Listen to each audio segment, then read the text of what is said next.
A paz do Senhor, seja bem-vindo, seja bem-vinda ao canal do professor Álvaro Bruno para mais uma videoaula da Escola Bíblica Dominical de Jovens do primeiro trimestre de 2021 da nossa querida CPAD. O tema é Ensina-nos a orar. Exemplo de pessoas e orações que marcaram as Escrituras. Na aula anterior, nós estudamos sobre Ana, a oração de uma mulher angustiada. Hoje, nessa lição número 5, do dia 31 de janeiro de 2021, nós vamos estudar sobre Neemias, a oração de um construtor. Então vamos, lição número 5, o texto do dia. Estejam, pois, atentos os teus ouvidos e os teus olhos abertos para ouvires a oração do teu servo, que hoje faço perante ti, de dia e de noite, pelos filhos de Israel, teus servos. Neemias capítulo 1, versículo 6. Síntese. Com Neemias aprendemos duas valiosas lições: que a oração é uma ferramenta indispensável para vencermos os maiores desafios e que precisamos eleger as prioridades certas em nossas vidas. Os objetivos dessa lição primeiro, mostrar a tristeza de Neemias diante da miséria do seu povo. Segundo objetivo, demonstrar a importância do jejum e da oração. E terceiro objetivo, enfatizar os resultados da oração de Neemias. O texto bíblico está em Neemias, capítulo 1, do versículo 4 ao versículo 11. E sucedeu que, ouvindo eu essas palavras, assentei-me e chorei, e lamentei por alguns dias, e estive jejuando e orando perante o Deus dos céus. E disse: Ah, Senhor, Deus dos céus, Deus grande e terrível, que guardas o conserto e a benignidade para com aqueles que te amam e guardam os teus mandamentos.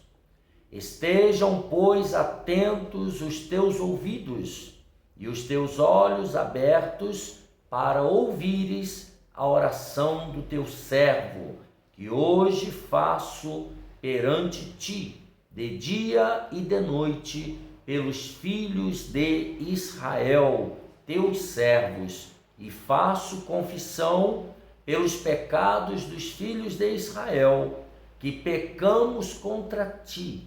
Também eu e a casa de meu pai pecamos. De todo nos corrompemos contra ti, e não guardamos os mandamentos, nem os estatutos, nem os juízos que ordenaste a Moisés, teu servo.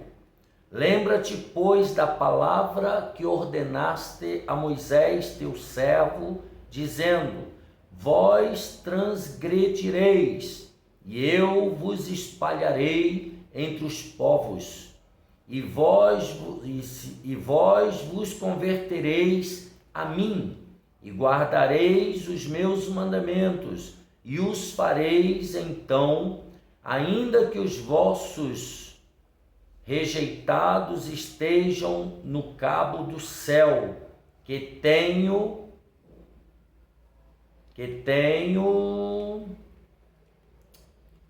escolhido para ali fazer habitar o meu nome.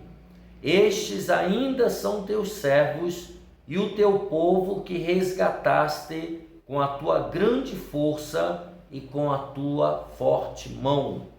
Ah, Senhor, Estejam, pois, atentos os teus ouvidos à oração do teu servo e à oração dos teus servos que desejam temer o teu nome, e faze prosperar hoje o teu servo, e dá-lhe graça perante este homem. Então eu era copeiro do rei. Então nós vemos aqui o texto bíblico. Na introdução ele diz que no livro de Neemias encontramos relatos que nos revelam preciosas lições acerca da oração, acerca da sensibilidade para com a dor do nosso próximo, da disponibilidade em ajudar a quem precisa, da fidelidade à soberania do Senhor e da integridade do homem que serve a Deus. Então, essas lições nós vamos estudar ao longo desta lição. Primeiro, a tristeza de Neemias diante da miséria do seu povo. Subtópico 1, tempos de reconstrução. Os tempos de Neemias e Esdras foram marcados pela reconstrução da identidade de um povo sofrido, pela renovação espiritual e a retomada da consagração a Deus. Então, lembrando que o povo de Israel há pouco havia sido liberto do cativeiro babilônico, foram autorizados a voltar à sua terra e agora, depois de muitos anos vivendo na Babilônia, esse povo havia, de certa forma, perdido a sua identidade. Então, Neemias e Esdras têm essa função de restaurar, de reconstruir a identidade do povo e não apenas o templo, de Israel, as portas do templo, a cidade. No livro de Neemias, encontramos o relato dos fatos ligados ao retorno a Judá no ano 444 a.C., o terceiro de 3 retornos sucessivos, é a terceira leva. Essa história começa quando o povo de Judá é levado cativo para o exílio por desobediência e idolatria e passa a viver um dos períodos mais tristes de sua longa história.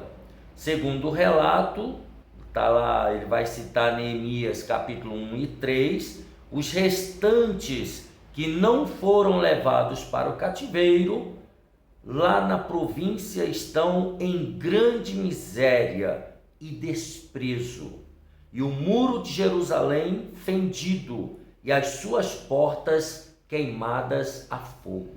Então o povo que sobrara, aqueles que não foram levados cativos, estavam vivendo na mendigância, na pobreza total. Jerusalém é destruída e o povo que ficou em Judá passa a ser cada vez mais humilhado, explorado e ameaçado pelos povos vizinhos. Então, o povo estava destroçado, a cidade de Jerusalém também, as portas e os muros destruídos. Então, vivia sob ameaça, que é, além da pobreza extrema, a ameaça dos inimigos. Não bastasse entre os próprios judeus, havia aqueles que, por serem mais ricos, exploravam e impunham sofrimento aos mais pobres e desfavorecidos.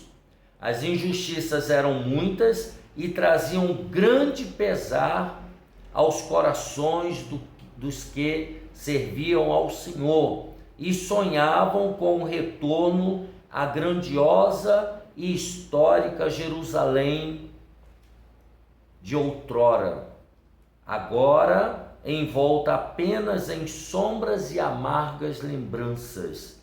A restauração era uma necessidade latente e o tempo finalmente havia chegado. Então, além de todo esse sofrimento, havia alguns judeus ricos, Alguns ainda tinham condições e exploravam os mais pobres e miseráveis. Então, esse povo, tanto os que voltaram quanto os que já estavam, sonhavam com a restauração de Israel. Por que não dizer que eles oravam a Deus pedindo um milagre, pedindo que essa restauração acontecesse logo?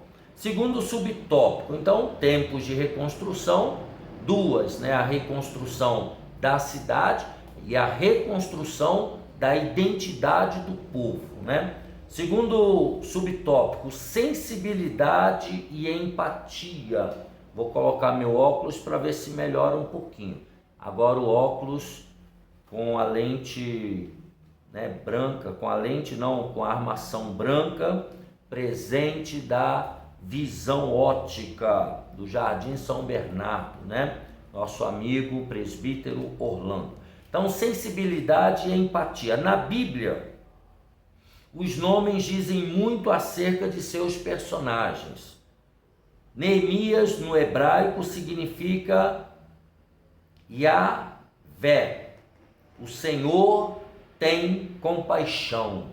Então, o significado do nome Neemias, o Senhor tem compaixão.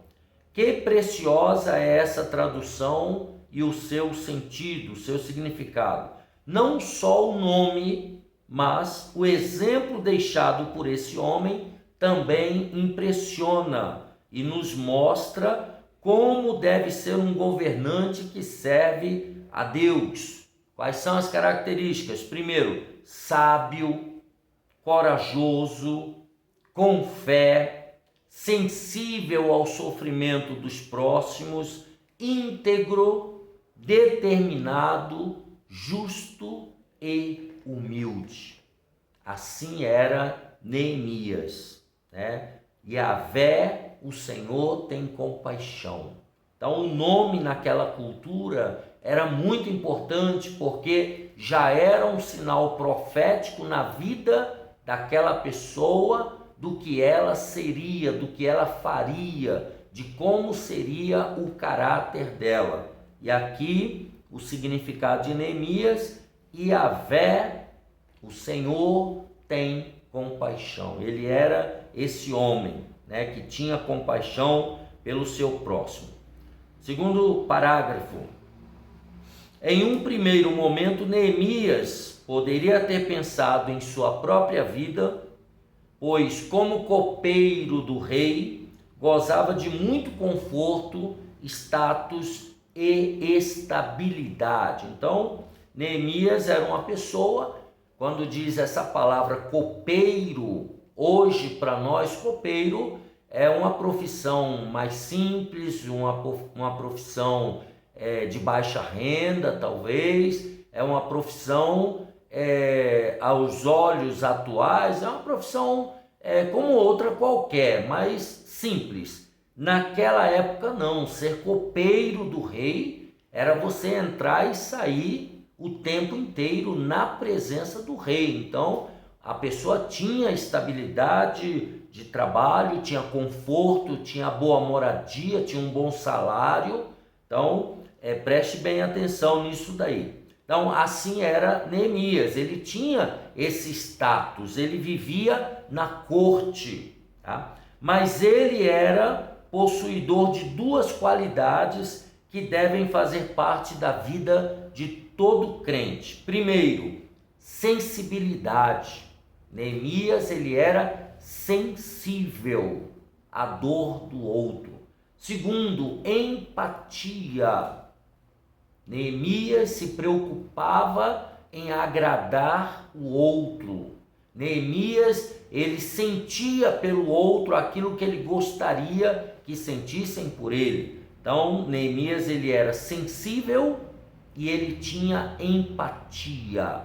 Empatia é diferente de simpatia. Simpatia é você ser agradável com as pessoas mas desde que isso não lhe custe nada. Empatia não, empatia, você tem que se envolver, não basta só você ver o outro sofrer, você se envolve, você coloca a mão para ajudar. Isto é empatia, diferente de ser simpático, diferente de sentir simpatia. Tá? Vamos adiante. A sensibilidade o permitia olhar as coisas que o cercavam e percebê-las em seus detalhes e nuances, atribuindo uma sólida reflexão acerca delas. Então, ele olhava tudo ao seu redor, fazia uma análise, tá, detalhada, e então ele iria colocar a mão na massa. É isso que ele está falando. Já a empatia lhe dava a capacidade de sentir a dor do outro e prontamente disponibilizar-se em auxiliá-lo na solução quanto ao sofrimento pelo qual se está passando. Talvez aqui caiba uma reflexão. Eu e você, como cidadão e como cristão, nós somos simpáticos ou nós somos empáticos? Você já fez essa reflexão? Quando você vê alguém sofrendo, você diz, vai dar tudo certo, fique em paz, eu vou orar por você. Ou você coloca a mão no bolso, coloca a mão na consciência, você estende a mão, ajuda a sair do buraco, você socorre a pessoa. Você é empático ou você é simpático? Isso é uma boa reflexão. Vamos ao Neemias, ele era empático e sensível. Vamos ao subtópico 3, um mundo que agonizava. Vivemos tempos que nos permitem traçar muitos paralelos com o drama presenciado por Neemias. Então, o nosso mundo não é muito diferente daquele mundo lá da terra de Neemias. Na atualidade, o mundo também agoniza. Multidões vitimadas pelas epidemias, a violência urbana amargando índices assustadores, a miséria humana dilacerando vidas, os abismos socioeconômicos se avolumando cada vez mais e uma geração inteira vitimada por doenças e males nunca vistos em tais proporções, levando muitos às últimas consequências, ou seja, as drogas, a cracolândia e alguns até ao suicídio. Qual nossa postura frente a tudo isso? Será que conseguimos nos envolver em sensibilidade e empatia, tais que nos permitam sentir a dor dos que sofrem? Como corpo de Cristo, somos chamados a ser atuantes, mostrando a todas as pessoas que há uma esperança. Mas esse mostrar às pessoas que há uma esperança não é somente pregar, falar. Não, nós precisamos colocar a mão no bolso, nós precisamos sair, precisamos entregar alimentos, cestas básicas, roupas, precisamos socorrer essas pessoas em situações de misérias. É o que ele está falando aqui e a reflexão que nós fizemos no subtópico 2. Eu e você precisamos sentir mais empatia, precisamos ser mais sensíveis à dor do outro. Foi assim que Jesus viveu e é assim que eu e você também precisamos viver. Meus irmãos, deixa eu fazer uma observação. Nós estamos momentaneamente num cenário diferente, tá bom? Por questões aí de logística, de tempo, tá? Mas logo nós voltamos ao nosso cenário original. Vão orando aí para Deus abrir as portas, para Deus nos dar vitória, para a gente conseguir realizar um trabalho cada dia melhor para você, aluno e professor da escola dominical. Vamos ao tópico 2. Então, no tópico 1, vemos a tristeza de Neemias diante da miséria do seu povo, fazendo um gancho conosco, com o nosso tempo, né? Vivemos um tempo também parecido de misérias, e qual é a nossa postura, que deve ser igual a de Neemias. Segundo, Neemias ora e jejua em favor do seu povo. Subtópico 1, a citação do versículo 4, que nós lemos no texto bíblico: e chorei e lamentei por alguns dias. O irmão de Neemias, Hanani, em uma visita relatou o sofrimento do povo e a calamidade que assolava Jerusalém. Tal relato trouxe ao copeiro um profundo pesar, levando-o a chorar muito e a lamentar por alguns dias. Neemias era um homem de oração e ação. Porém, como todo ser humano, tinha também o seu limite emocional, a necessidade de abrir o coração e se permitir chorar. Hoje vivemos tempos onde muitos afirmam que o choro e o lamento são sinais de fraqueza. Isso é um grande engano. Há tempo para o choro e para o sorriso, para o lamento e para o júbilo. Já dizia Salomão escrevendo Eclesiastes 3 e 4. Neemias, ao ser confrontado com tão cruel realidade, não conseguiu se conter. Chorou e lamentou muito. Isso provou o quão sensível e empático era esse valoroso homem de Deus. Que possamos, semelhantes a Neemias, também chorar e lamentar as injustiças do mundo que nos cerca, as dores das pessoas que sofrem e a miséria daqueles que mal têm o que comer. E aí aqui nós temos uma referência, Mateus capítulo 5, versículo 4. Você abra aí a sua Bíblia de Estudo Pentecostal, a melhor Bíblia de estudo do Brasil, né? Vamos ler o versículo 4 de Mateus 5, que diz: bem-aventurados os que choram, porque eles serão consolados. Então, é importante nós sentirmos a dor das pessoas que estão sofrendo, que estão na miséria. Assim como Jesus, que possamos ter nossos corações dilatados ao sofrimento do próximo e simplesmente chorar. Vejamos ainda João capítulo 11, naquele incidente da ressurreição de Lázaro. Veja o que aconteceu. João 11, 32 a 36. Tendo, pois, Maria chegado aonde Jesus estava, e vendo-o, lançou-se aos seus pés, dizendo-lhe: Senhor, se tu estivesses aqui, meu irmão não teria morrido. Jesus, pois, quando a viu chorar, e também chorando os judeus que com ela vinham, moveu-se muito em espírito e perturbou-se, e disse: onde o pusestes? Disseram-lhe: Senhor, vem e vê. Versículo 35. Jesus chorou. Disseram, pois, os judeus: vede como o amava. Jesus chorou. Primeiro diz que ele perturbou-se, né?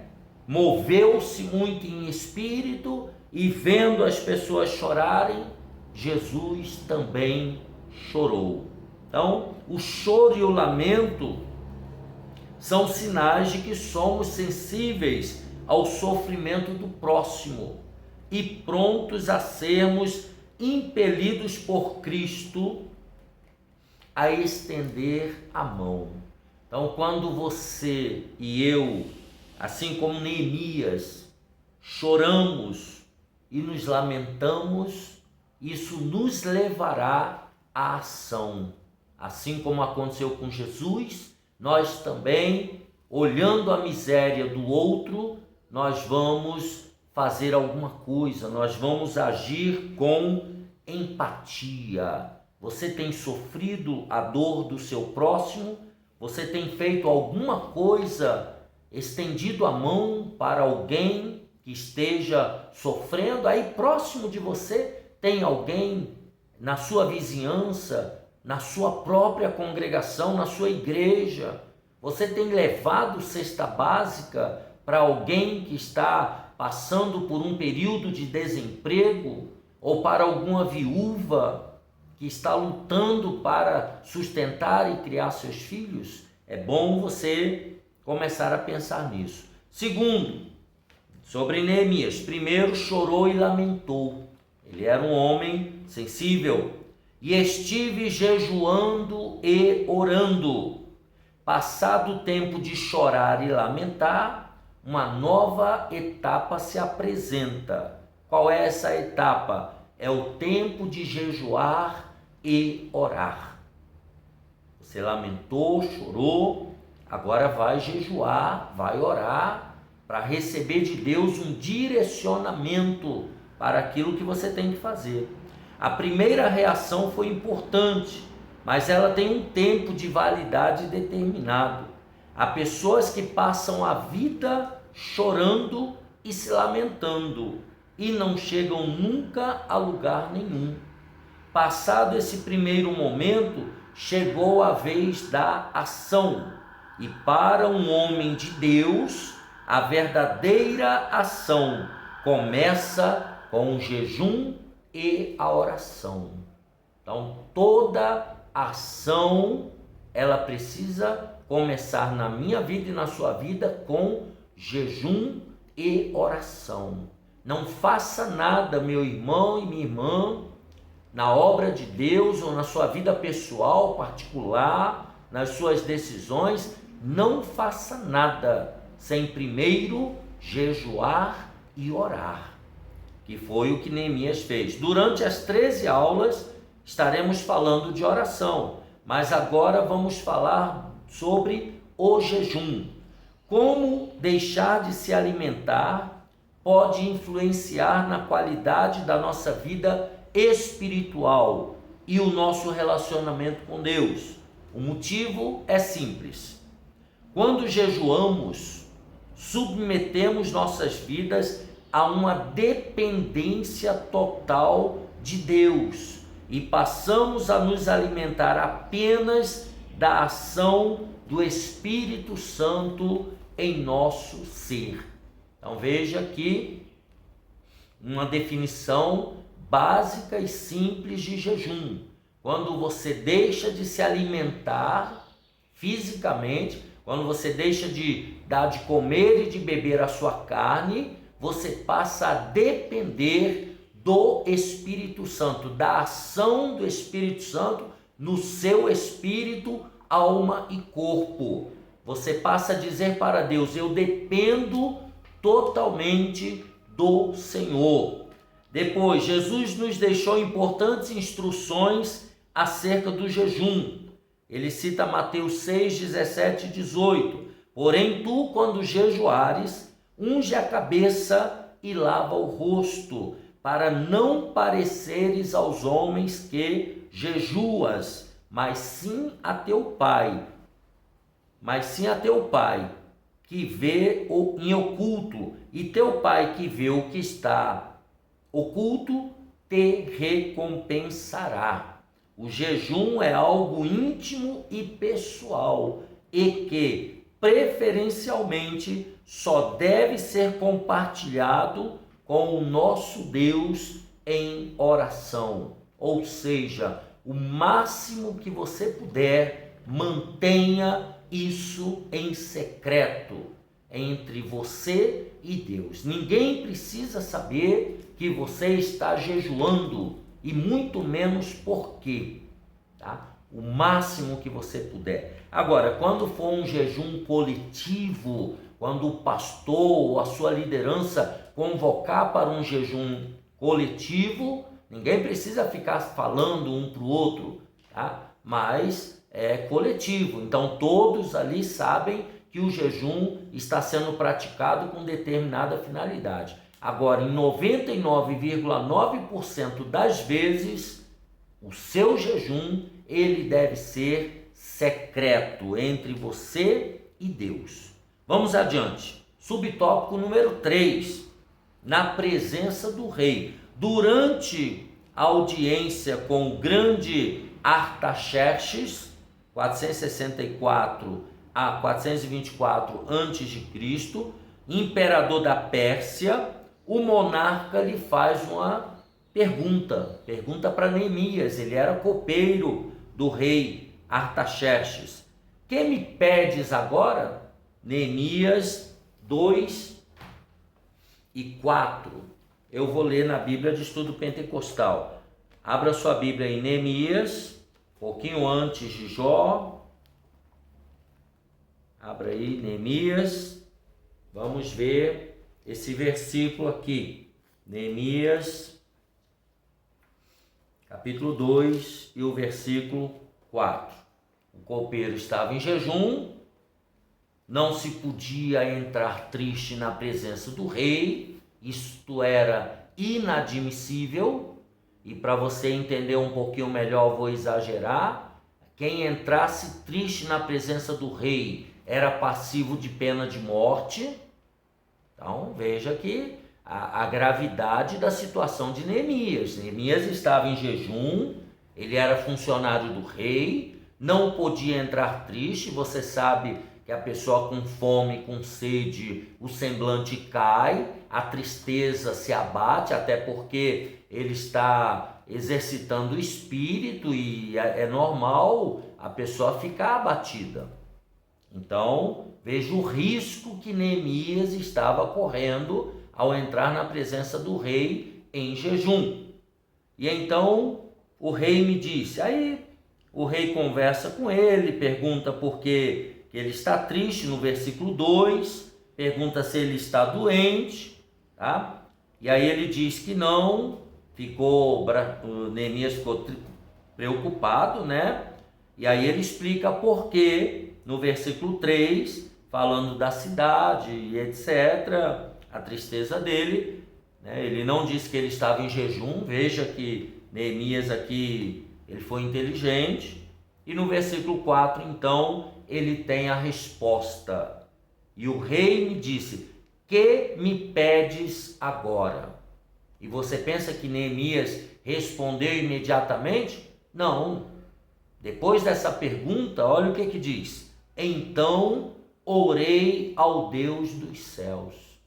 É como se, vamos pensar hipoteticamente aqui, depois desse ponto de exclamação da pergunta do rei, é possível que Neemias tenha dito, meu rei, o Senhor pode me dar um tempinho para eu pensar numa resposta melhor?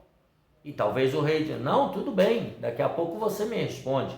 E ele sai da presença do rei, entra no seu aposento secreto e então ele ora ao Deus dos céus. E depois ele volta no versículo 5 e começa então, e disse ao rei. Então isso é possível, ele ter saído, orou e voltou para dar a resposta. Então o rei pergunta para ele, né? Que me pedes agora? Já que você me falou do problema, da situação, o que eu posso fazer por você?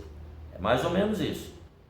Esse fragmento do texto bíblico revela muito acerca da vida de Neemias. Ele era um homem de oração. Eu e você, meu irmão, minha irmã, nós precisamos ser crente de oração, como Neemias. Veja bem, antes de fazer o seu pedido, o copeiro fez uma pausa. Em uma fração de segundos, segundo o comentarista, eu levantei uma outra possibilidade. Em uma pequena fração de segundos, ele fez mais uma pequena oração e finalmente fez seu pedido ao rei. Em constante oração, Neemias teve sua trajetória marcada também por orações espontâneas, revelando uma contínua dependência da direção divina. Eu e você precisamos depender mais de Deus. Quando fazemos da oração uma prática constante em nossas vidas, não existem desafios intransponíveis, nem batalhas que não possam ser vencidas. Na presença do imperador, Neemias teve ousadia para fazer o seu pedido e, fortalecido pelas orações que fizera antes, a vitória foi certa. Se eu e você também tivermos uma vida de oração, estivermos constantemente buscando a Deus, a nossa vida será uma vida de sucesso, como a vida de Neemias. Então o autor aqui levanta uma possibilidade, eu levantei uma outra possibilidade, mas as duas não são possibilidades conflitantes, tá? Vamos ao tópico número 3. Então, ele, na presença do rei, antes de dar uma resposta, orou, também chorou por alguns dias e jejuou, né? Oração e jejum, irmão, com essas duas ferramentas é impossível a sua vida como cristão ser uma vida de fracasso. Aprenda a orar e jejuar. Vamos ao tópico 3, estamos terminando. Os resultados da oração de Neemias.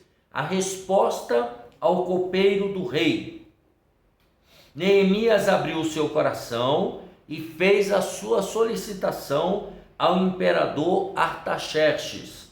Após 4 meses, se considerarmos a cronologia apresentadas no texto sagrado, de jejum e oração, era chegada a tão esperada hora. Chegando o grande dia, o rei olhou a face do simples copeiro e imediatamente preocupou-se com o semblante triste. Nós já comentamos um pouquinho no tópico anterior. Por fim perguntou: por que está triste o teu rosto? Pois não estás doente?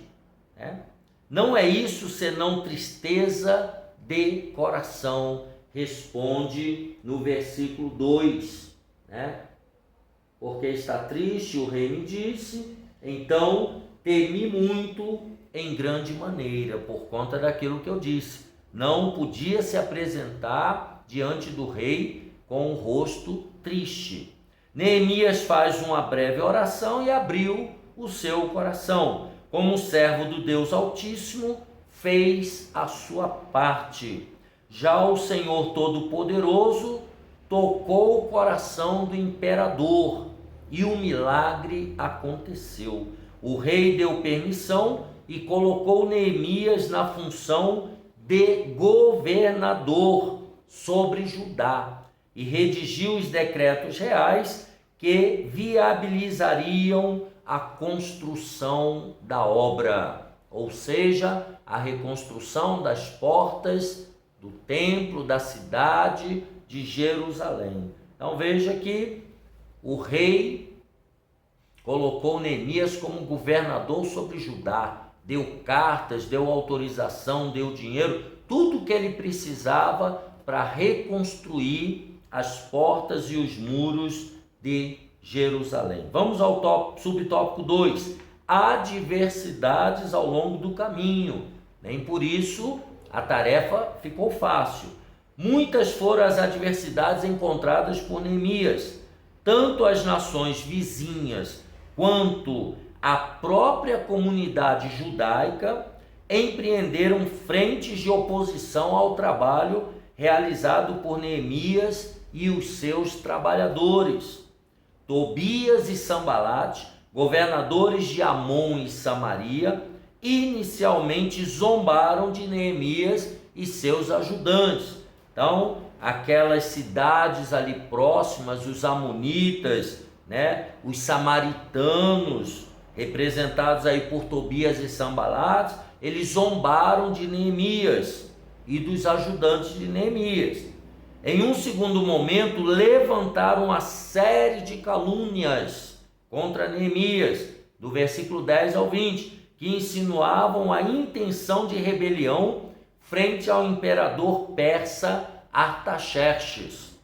Qual foi a resposta de Neemias? Ele simplesmente orava e trabalhava com ainda mais intensidade. O que você faz quando te perseguem, quando zombam de você, quando dizem que a sua aula não é boa, quando dizem que você não limpa direito, que você não é um bom dirigente, que você não sabe pregar? Qual é a sua resposta? A resposta de Neemias era: orava e jejuava ainda mais, né? Orava e trabalhava ainda mais. Você só cala a boca dos opositores orando e trabalhando. Não adianta querer falar, responder, não. Você tem que trabalhar e orar. Havia uma grande obra a ser feita. Neemias capítulo 6 e 3, que é um versículo bastante conhecido, versículos escolhidos para as festas, versículos 6 e 3. E enviei-lhes mensageiros a dizer: estou fazendo uma grande obra, de modo que não poderei descer. Por que cessaria esta obra enquanto eu a deixasse e fosse ter convosco? Então, estou fazendo uma grande obra. Tá? Essa tem que ser a nossa resposta para os nossos críticos, para aqueles que nos maldizem. Também grande dificuldade foi encontrada dentro da própria comunidade judaica. A ambição dos ricos impunha a dor e o sofrimento aos mais pobres, que eram explorados e humilhados.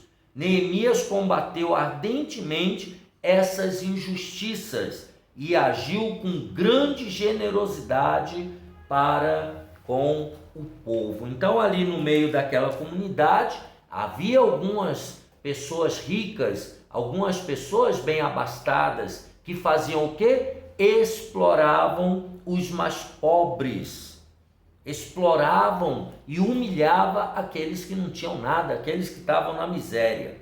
Mas em Neemias 5, de 1 a 13, diz o texto que Neemias repreendeu os ricos e poderosos da época, né? Foi, porém, grande o clamor do povo e de suas mulheres contra os judeus, seus irmãos. Então havia um problema interno para ser resolvido. E Neemias, ele não se calou. Ele resolveu esse problema com oração, tá? Com sabedoria, com a direção do Espírito Santo, tá? O último subtópico: o nosso Deus fizera esta obra. Neemias capítulo 6 e 16. Ele diz: após a conclusão da obra, Neemias constatou o quão impressionados ficaram os seus inimigos com a construção. Nesse momento, ele enfatiza o reconhecimento da edificação como uma obra de Deus. Notemos bem que ele abre mão de seus méritos e atribui a Deus toda a glória. Sigamos esse exemplo e tenhamos sempre vivo em nossas mentes a convicção de que a obra é de Deus, assim como o nosso chamado, a nossa capacitação, as nossas condições e as forças. Louvado seja o nosso amado Deus. Além do muro, grandes outras restaurações foram realizadas nos tempos de Neemias. Deus o honrou e o usou de forma poderosa em Judá. Houve também uma grande reforma religiosa, com a valorosa contribuição de Esdras, renovando o compromisso do povo pós-exílio com o Senhor Deus. Neemias nos ensina com a sua vida de oração e comprometimento com a obra de Deus que a verdadeira adoração não se restringe apenas ao exterior, mas principalmente é fruto de uma grande transformação no coração daqueles que buscam a Deus em espírito e em verdade, conforme Jesus falou com a mulher samaritana em João 4:23. Deus busca os verdadeiros adoradores que o adorem em espírito e em verdade. Então esse tópico aqui, com o subtítulo, o nosso Deus fizera esta obra. Então a obra é de Deus, os talentos e dons quem dá é Deus, as condições quem permite é Deus. Então no final, meu amigo, meu irmão, sempre dê a glória para Deus. Jesus, falando certa ocasião, ele diz: depois que vocês fizerem tudo, considerem-se servos inúteis. Eu e você somos isso, apenas servos de Deus.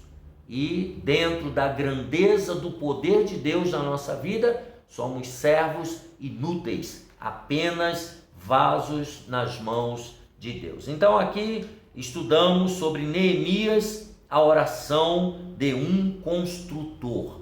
Que Deus te abençoe e te guarde. Um abraço apertado e até a próxima, se Deus quiser.